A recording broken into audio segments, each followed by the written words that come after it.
जिंदगी में जहर हमरा घोरे के परतंगे देहिया पिया बातर दिलवा तोरे तरह म्यूजिक बाय लोकेश निराला। तोरे तरह तोरे भोलेनाथ रिकॉर्डिंग स्टूडियो बानावर बिशुनगंज। हे गे नहीं हालौ पाता मुहवा मोरे के परतंगे हालौ ना पाता मुहवा मोरे के परतंगे जिंदगी में जहर पगली घोरे के परतंगे जिंदगी में जहर हमारा घोरे के परतंगे हकमा जह बुहरी पगला छोड़े के परतौरे हकमा जह बुहरी पगला छोड़े के परतौरे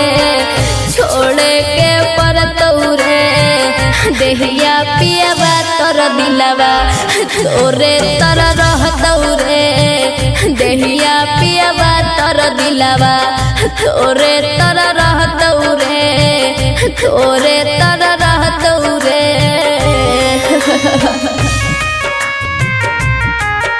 जिंदगी में जहर हमारा घोरे के परतंगे देहिया पियावा तोर दिलवा तोरे तर रहतौरे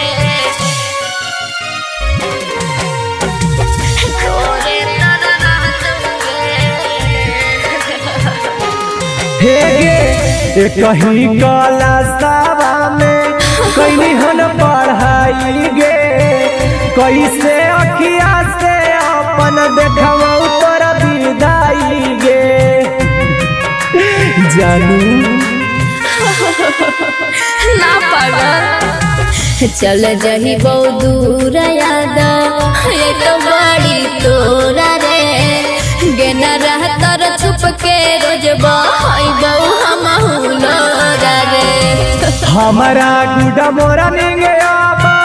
भोरे के कहतौगे हमारा गुडा मोरा निंगे आबा भोरे के कहतौगे हालौ ना पाता तोरा छोड़े के परतौगे देहिया पियावा पर दिलवा तोरे तर रहतौरे तोरे तर रहतौरे जिंदगी में जहर हमारा घोरे के परतंगे देहिया पियावा तर दिलवा तोरे तर रहतौरे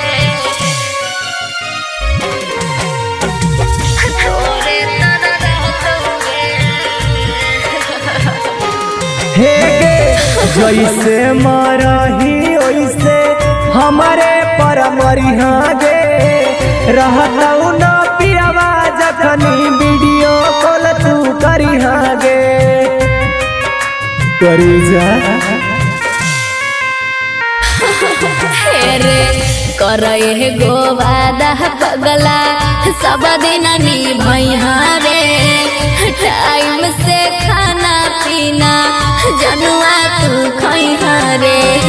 सोनुआ के अखिया रोजा लोरे से भरतौगे सुधीरवा के अखिया रोजा लोरे से भरतौगे हालौ ना पता मुहमा मोड़े के परतौगे देहिया पियावा पर दिलवा तोरे तर रहतौरे तोरे